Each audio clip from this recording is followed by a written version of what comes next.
रानी व ब्राह्मणी में जो प्रेम पूर्व जन्म में था वह अब भी बना रहा। रानी जब वृद्धावस्था को प्राप्त होने लगी तब उसके गूंगा बहरा और बुद्धिहीन अल्पायु वाला एक पुत्र हुआ। पूरा 9 वर्ष की आयु में ही इस संसार को छोड़कर चला गया। अब तो रानी पुत्र शोक से बहुत दुखी हो व्याकुल रहने लगी। देवियों से भूषण देवी ब्राह्मणी रानी के यहाँ अपने सब पुत्रों को लेकर पहुंची। रानी ब्राह्मणी ने इस वैभव एवं ब्राह्मणी के 8 पुत्रों को देखकर रानी ने उससे मन ही मन में ईर्ष्या करने लगी। उस ब्राह्मणी ने रानी का दुख दूर करने के लिए 8 पुत्र रानी के पास छोड़ दिए। रानी ने पाप के वश होकर उन ब्राह्मण के पुत्रों को लड्डू में जहर मिलाकर खिला दिया, परंतु भगवान शिव की कृपा से एक भी न मरा। जब भूषण देवी भगवान की पूजा सेवा से निवृत्त होकर वहां आई तो राजा ने उससे कहा, मैंने तेरे पुत्रों को मारने के लिए लड्डू में विष मिलाकर खिला दिया, परंतु इनमें से एक भी न मरा।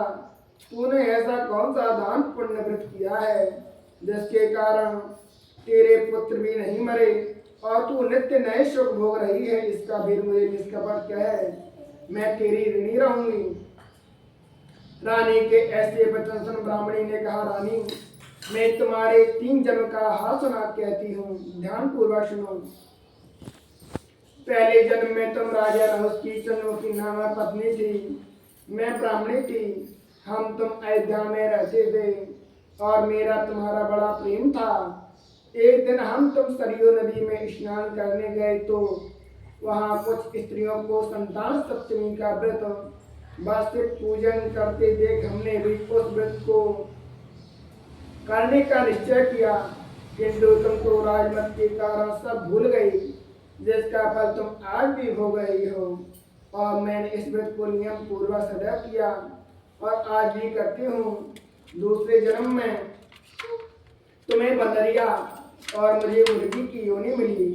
शिव की कृपा और व्रत के प्रभाव से मैं भगवत स्मरण को इस जन्म में भी ना भूली और व्रत को नियम पूर्वक करती रही और तुम अपने इस संकल्प को इस जन्म में भूल गई।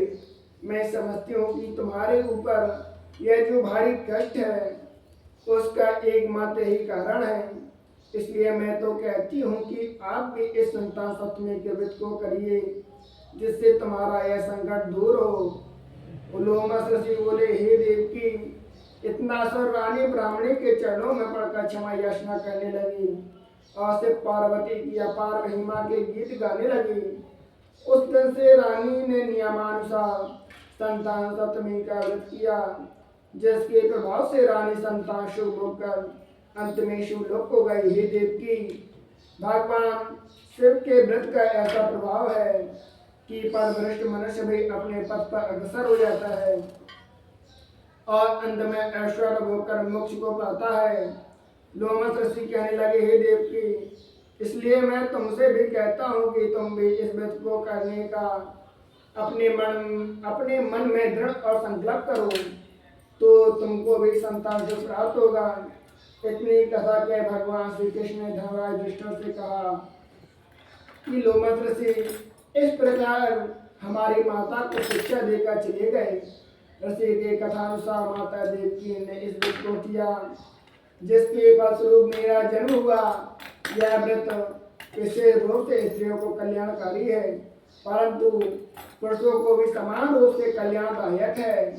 यह संतान को सुख देने वाला बस समस्त पापों का नाशक उत्तम व्रत है, जिसे स्वयं करें और दूसरों से भी करावें। जो नियम पूर्वक इस व्रत को करके भगवान शिव पार्वती की सच्चे मन से आराधना करता है वह अंत में शिवलोक को जाता है। अतः श्री संतान सप्तमी व्रत कथा समाप्त। बोलो शंकर भगवान की जय, बोलो भोलेनाथ की जय, गणेश भगवान की जय।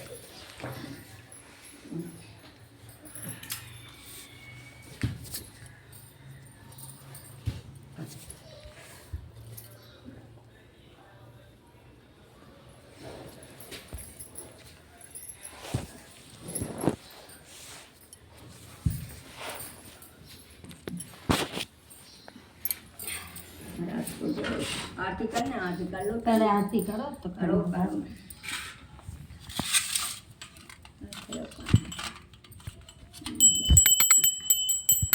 कहो शंकर जी की आरती में वो बामे ले वो किताब महाराज के तो बामे महाराज नहीं में से मोबाइल मोबाइल में खोल लो। क्या मंत्र बोलो ना, मंत्र हाँ कर। ओम हरि ओम जय जय गा